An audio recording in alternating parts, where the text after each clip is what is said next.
Hello મિત્રો, સ્વાગત છે તમારું આપણા યુટ્યુબ ચેનલમાં.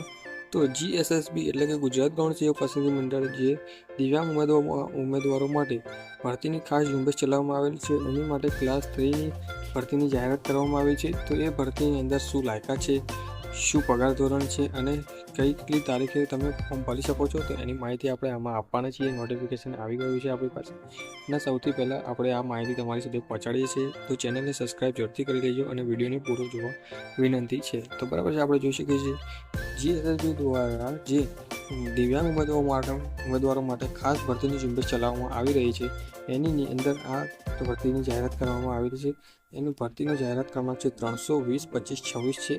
એનું ભરતીનું નામ છે સિનિયર વૈજ્ઞાનિક મદદનીશ વર્ગ 3ની ભરતી કરવાની છે અને એની સૂચનાઓ તમને આ વેબસાઇટ પર મળી શકે છે. ojas.gujarat અને gssb.gujarat પર જઈને તમે આની ભરતીની માહિતી મેળવી શકો છો. આ ભરતી ગાંધીનગર દ્વારા વન અને પર્યાવરણ વિભાગના નિયંત્રણ હેઠળના ગુજરાત પ્રદૂષણ નિયંત્રણ બોર્ડ ગાંધીનગર હસ્તક કરવામાં આવેલ છે. તો સિનિયર વૈજ્ઞાનિક મદદનીશ વર્ગ 3ની ભરતીની કેટલી જગ્યાઓ છે, તો કુલ જગ્યાઓ આની અંદર 8 જગ્યાઓ છે. 8 જગ્યાઓ માટે ભરતી કરવાની છે અને ભવિષ્યમાં આની અંદર જગ્યા વધી શકે છે એવું કહી શકીએ છીએ. બરાબર છે. તો આની માટે તમારે ઓનલાઈન ભરવાનું રહેશે. બરાબર છે. ઓજસ વેબસાઇટ પર જઈને તમે ઓનલાઈન ફોર્મ ભરવાના રહે છે. બરાબર છે. સ્પેશિયલ ડ્રાઈવ છે. તો આ 2 લિંક આપેલી છે, તમે એના પર જઈને ફોર્મ ભરી શકો છો અને આપણે અલગથી પણ વિડીયો બનાવી છે. તો ફોર્મ ભરવાની તારીખ ક્યારેથી શરૂ થાય છે, તો 17/4/2025ના રોજથી ફોર્મ શરૂ થઈ રહ્યા છે અને છેલ્લી તારીખ કઈ છે, તો 1/5/2025ના રોજ ત્યાં ફોર્મની ભરવાની છેલ્લી તારીખ છે. બરાબર છે. તો આપણે જોઈ શકો છો ઓનલાઈન જ ફોર્મ ભરવાના રહે છે. બરાબર છે. આની અંદર તમને એમ કહી દેવામાં આવ્યું છે કે તમારે નોટિફિકેશન પૂરું ધ્યાનપૂર્વક વાંચી લેવા વિનંતી. બરાબર. તો તમારે ઓનલાઈન ભરવાનું છે તો તમારે બધું વાંચીને ભરવાનું રહેશે.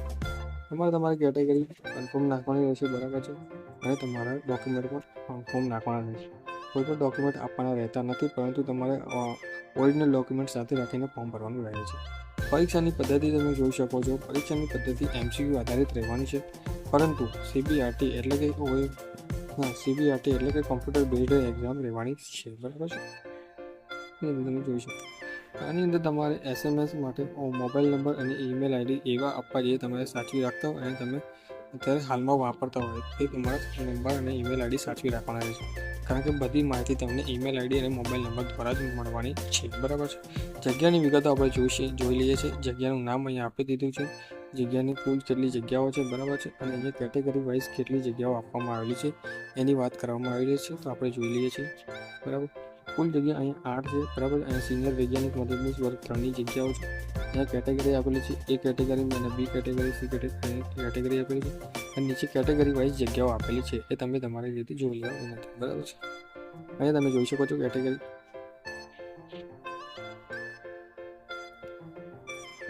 જોઈ શકો છો અહીંયા પહેલાં જ કહી દેવામાં આવ્યું છે કે દર્શાવેલ જગ્યાઓમાં વધઘટ થવાની શક્યતા રહેલી હોય જગ્યાઓમાં વધઘટ થઈ શકે છે.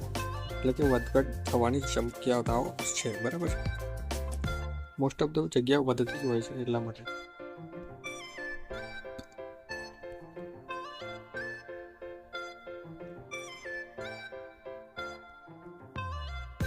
આપણે પગાર ધોરણની વાત કરીએ તો પગાર ધોરણ કેટલું મળવાપાત્ર રહે છે. બરાબર છે. પગાર ધોરણની વાત કરીએ તો 49,600 રૂપિયા પગાર મળવાપાત્ર રહે છે. બરાબર છે. અને માસિક પગાર 5 વર્ષ માટે ફિક્સ રહે છે. બરાબર છે. 5 વર્ષ પછી તમને વધારે પગાર મળશે. રાષ્ટ્રીયતાની વાત કરીએ તો રાષ્ટ્રીયતા માટે ભારતનો નાગરિક હોવો જોઈએ અને રાષ્ટ્રીયતા નાગરિક ધરાવતો હોવો જોઈએ. બરાબર છે. કાયદાકીય પણ નાગરિક ધરાવતો હોવો જોઈએ. વય મર્યાદાની વાત કરીએ, વય મર્યાદા અને શૈક્ષણિક લાયકાતની વાત કરીએ તો વય મર્યાદા આપણે 1/5/2025ના રોજ 18 વર્ષ પૂર્ણ થયેલ હોવા જોઈએ અને 37 વર્ષથી વધુ થવા ન જોઈએ. એટલે 37 વર્ષથી વધુ ઉંમર ન હોવી જોઈએ. બરાબર છે. અને શૈક્ષણિક લાયકાતની વાત કરીએ તો પોસ્ટ ગ્રેજ્યુએટની ડિગ્રી હોવી જોઈએ. બરાબર છે. અને આ વિષયો સાથે પોસ્ટ ગ્રેજ્યુએટની ડિગ્રી કરેલી હોવી જોઈએ. બરાબર છે. તમે જોઈ શકો છો. અને computer application as publication Gujarat civic સર્વિસનું નોલેજ હોવું જોઈએ. બરાબર. બેસિક નોલેજ હોવું જોઈએ. અને ગુજરાતી હિન્દીનું જ્ઞાન હોવું જોઈએ. બરાબર છે. તમારે ભાષાનું જ્ઞાન હોવું જરૂરી છે.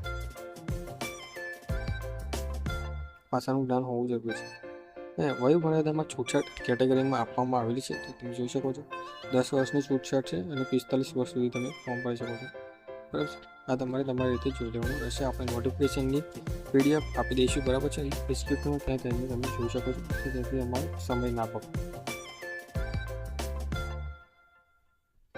કમ્પ્યુટરની જાણકારી તમે 10 અથવા ધોરણ 12માં પરીક્ષા કમ્પ્યુટર વિષય સાથે પાસ કરેલ હોય તો તમારે અલગથી પ્રમાણપત્ર આપવાની જરૂર નથી. બરાબર છે. શૈક્ષણિક લાયકાત વયમર્યાદા માટેની લાયકાત નિયત તારીખો. બરાબર છે. તમે જોઈ શકો છો નોન ક્રિમિલિયર સર્ટિફિકેટ અથવા નબળા વર્ગો માટેના પ્રમાણપત્રને જરૂરી માટે 1/5/25ની તારીખ છેલ્લી રહે છે. બરાબર છે. ત્યાં સુધીનું તમારું સર્ટિફિકેટ હોવું જોઈએ. અરજી કઈ રીતે કરવી. બરાબર છે. હવે અહીંથી આવી ગઈ છે સામાન્ય બાબતો. અહીંથી અરજી કઈ રીતે કરવી એ તમે જોઈ શકો છો. અરજીની પ્રોસેસ આખી બતાવી દેવામાં આવે છે અને આપણે પણ બતાવી દઈશું કઈ રીતે ફોર્મ ભરવું છે. આપણે લાઈવ ફોર્મ ભરીને બતાવી દઈશું તમને. અને જો તમારે કોઈને ફોર્મ ભરવું હોય તો તમે અમારો સંપર્ક કરી શકો છો. આપણે એકદમ નજીવી કિંમતે તમારું ફોર્મ પણ ભરી આપી શકીએ છીએ. બરાબર. અને તમને ભરતી લક્ષી વિગતમાં કોઈ પણ પ્રકારની મૂંઝવણ હોય તો તમે આ ટોલ ફ્રી નંબર પર કોલ કરીને તમે પૂછી શકો છો. બરાબર છે. અને પરીક્ષા ફીની વાત કરીએ તો પરીક્ષા ફી એટલે કે સામાન્ય વહીવટ વિભાગના 31/1/2024ના રોજ પત્રમાં જાહેર થયેલી જોગવાઈ મુજબ ગુજરાત ગૌણ સેવા પસંદગી મંડળ દ્વારા લેવામાં આવતી સીધી ભરતીની તમામ પરીક્ષાઓ માટે પરીક્ષા ફીનું ધોરણ નીચે મુજબનું છે. એટલે કે પરીક્ષા ફી રાખવામાં આવેલી છે તો તમે પરીક્ષા ફી ઉમેદવારો માટે 400 રૂપિયા રાખવામાં આવેલી છે. જે તમે પરીક્ષામાં ઉપસ્થિત રહ્યો છો તો તમને પરીક્ષા ફી પરત આપવામાં આવશે. બરાબર છે. ઓનલાઈન તમારા ખાતામાં આવી જશે. બરાબર છે. તો એની વાત કરવામાં આવેલી છે. બરાબર છે. અને પરીક્ષા ફી 3/5/2025ના રોજ સુધીમાં ઓનલાઈન ભરવાની રહે છે. બરાબર છે. અને ઓનલાઈન પ્રિન્ટ પણ કરી લેવાની રહે છે. બરાબર છે. તમે ઘણા બધા માધ્યમથી દ્વારા તમે કરી શકો છો. બરાબર. Internet banking, UPI, online payment, wallet, debit card, credit card તમે ગમે તે રીતે ભરી શકો છો. બરાબર છે. તો છેલ્લી તારીખ તમે 3/5/2025ના રોજ તમે સુધી ભરી શકો છો. બરાબર છે. છેલ્લી તારીખ 3/5/2025 આપવામાં આવેલી છે. બરાબર. પરીક્ષા ફી રોકડ ડિમાન્ડ ડ્રાફ્ટ ભારતીય પોસ્ટ એટલે કોઈપણ દ્વારા લેવામાં આવશે નહીં. ઓનલાઈન જ તમારે ભરવાની રહે છે. અહીંયા તમે ફરીથી જોઈ શકો છો ફી ભરવાની છેલ્લી તારીખ 3/5/2025ના રોજ સુધી તમે ફી ભરી શકો છો. બરાબર છે. અને ઓનલાઈન જ ભરવાની રહે છે. બરાબર.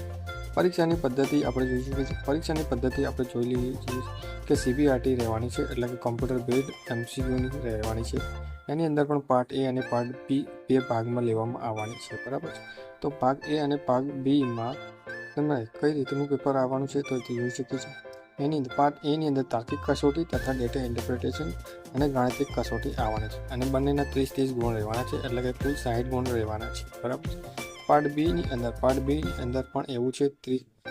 પાર્ટ Bની અંદર બંધારણ, વર્તમાન પ્રવાહ અને GK ઇંગ્લિશ ગુજરાતી એની માટે છે 30 માર્ક્સ અને સંબંધિત વિષય એટલે કે જે વિષયની એક્ઝામ લેવાની છે એના 120 માર્ક્સ રહેવાના છે. એમ કરીને ટોટલ 150 માર્ક્સનું પેપર રહે છે. બરાબર છે.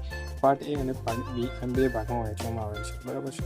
અહીં તમે જોઈ શકો છો પાર્ટ A કુલ 60 પ્રશ્નો અને પાર્ટ Bમાં 150 પ્રશ્નો કુલ 210 પ્રશ્નોનું પેપર રહેવાનું છે. બરાબર છે. તમને 180 મિનિટ આપવામાં આવે છે અને તમારો પ્રશ્ન સાચો પડે છે તો તમને 1 માર્ક્સ મળે છે અને ખોટો પડે છે તો તમારો 1/4 માર્ક કપાવવાનો છે. બરાબર છે. અને જો કોઈ પ્રશ્ન રદ થાય છે તો એની ગણતરી પ્રો ડેટાબેઝ મુજબ કરવામાં આવે છે. બરાબર છે. એ તમે જોઈ શકો છો. બંને પાર્ટ A અને પાર્ટ Bનું સ્વતંત્ર અલાયદું ન્યૂનતમ ગુણોત્તર એટલે ક્વોલિફાઇંગ સ્ટાન્ડર્ડ રહેશે. બરાબર છે. ક્વોલિફાઇંગ સ્ટાન્ડર્ડ રાખવામાં આવ્યું છે. બંનેની માટે 40% તમારે માર્ક્સ લાવવા જરૂરી છે. બરાબર. તો આ હતી માહિતી તમે જોઈ શકો છો. આ બીજી બધી સામાન્ય શરતો અને સામાન્ય સૂચનાઓ છે એ આપણે આ PDF ડાઉનલોડ કરીને તમે જોઈ શકો છો. બરાબર છે. અને આ PDFની લિંક તમને જોઈતી હોય તો આપણે ડિસ્ક્રિપ્શનને આપી દઈશું જેથી તમે ડાઉનલોડ કરીને આખું PDF તમે તમારી રીતે જોઈ શકો છો. તો thank you for watching video. આવી અવનવી માહિતી ભરતીલક્ષી માહિતી તમે જોવા માટે આપણી ચેનલને સબસ્ક્રાઈબ જરૂરથી કરી લેજો અને વિડીયોને શેર જરૂરથી કરજો. Thank you for watching video.